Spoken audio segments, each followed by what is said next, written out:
તળાજા સહિત દેશભરના કેમિસ્ટો દ્વારા આજે all India organisation of chemist and ડ્રગિસ્ટના આહવાન પર કેમિસ્ટ બંધનું આયોજન કરવામાં આવ્યું હતું।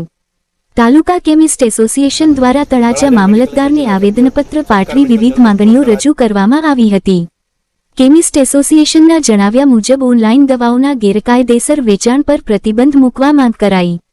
કોર્પોરેટ કંપનીઓ દ્વારા આપવામાં આવતા અતિરિક્ત ડિસ્કાઉન્ટ સામે નિયંત્રણ લાવવા તેમજ નકલી અને ગેરકાયદેસર દવાઓના વેચાણ સામે કડક કાર્યવાહી કરવાની માંગ કરવામાં આવી છે। આ ઉપરાંત કોવિડ સમયગાળા દરમિયાન જાહેર કરાયેલા નિયમોનો કડક અમલ થાય તેવી પણ માંગ ઉઠાવવામાં આવી હતી।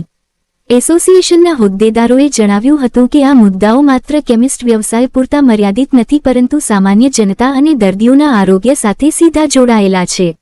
બંધ દરમિયાન દર્દીઓને કોઈ મુશ્કેલી ન પડે તે માટે ઇમરજન્સી સેવા માટે કેટલાક મેડિકલ સ્ટોર ખુલ્લા રાખવામાં આવ્યા હોવાનું પણ જણાવાયું હતું। રિપોર્ટ કમલેશ ઢાપા। જરૂરમાં કહેવાનું એ છે કે જે ઓનલાઈન ડુપ્લિકેશન દવા જે આવે છે, જે દવા મોકલે છે બરાબર છે, પણ કોઈ નિર્ણય નથી કરી શકતા કે આ ઓરિજિનલ છે કે ડુપ્લિકેટ, જેને કારણે ઘણી બધી જાનહાની થાય છે। અને એવા કેટલાય કિસ્સા આવ્યા છે કે જે એટેકના દર્દીઓ, બીપીના દર્દીઓ અને એને લગતા કોઈ પણ દર્દીઓ જે પોતાની જાન ગુમાવી બેઠા છે ડુપ્લિકેટ દવાથી, જે ઓનલાઈન બંધ થવું જોઈએ। એમાં કોઈ ડૉક્ટર પણ નિર્ણય નથી લઈ શકતા કે શું કરવું આપણે। એટલે સ્પેશિયલી આ બધું ડુપ્લિકેશનને કારણે જ થાય છે અને આ બધું ઓનલાઈનને કારણે જ થાય છે। એટલે ઓનલાઈન દવા હંમેશા બંધ કરવી જોઈએ એવી અમારી માંગ છે।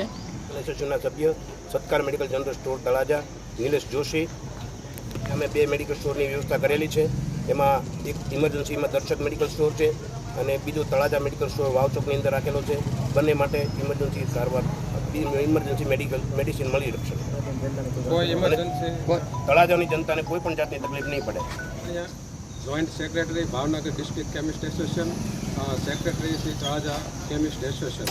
આજે અમે તળાજા કેમિસ્ટ એસોસિએશન અમારી જે 2-4 વસ્તુ સરકાર દ્વારા માગણી સ્વીકારવામાં નથી આવતી, GSR 817/2018 અને કોવિડ GSR 220/2020માં જે કાયદાઓ આવ્યા છે, બિનકાયદેસર રીતે ઓનલાઈન દવાઓનું વેચાણ થાય છે। બિન રજિસ્ટર્ડ ફાર્માસિસ્ટો રાખી અને કોઈપણ મેડિકલ ઓનલાઈન કરી અને દવાઓનું વેચાણ કરે છે। પ્રતિબંધિત દવાઓ જે છે, જે અત્યારે યુવાધનોને ખૂબ જ નુકસાન કરે છે, તે ખરેખર નાર્કોટિક દવાઓ છે, એ રજિસ્ટર્ડ ફાર્માસિસ્ટ અને ડૉક્ટરની સિદ્ધિ વગર આપણે આપી શકતા નથી, પણ ઓનલાઈન મારફતે આપવામાં આવે છે। અને એના માટે અમે સખત શબ્દમાં વખોડીએ છીએ અને સરકારશ્રી આ કાયદો ઓનલાઈન ફાર્મસીનો તાત્કાલિક દૂર કરે એવી અમારા તળાજા કેમિસ્ટ એસોસિએશનની માગણીઓ છે।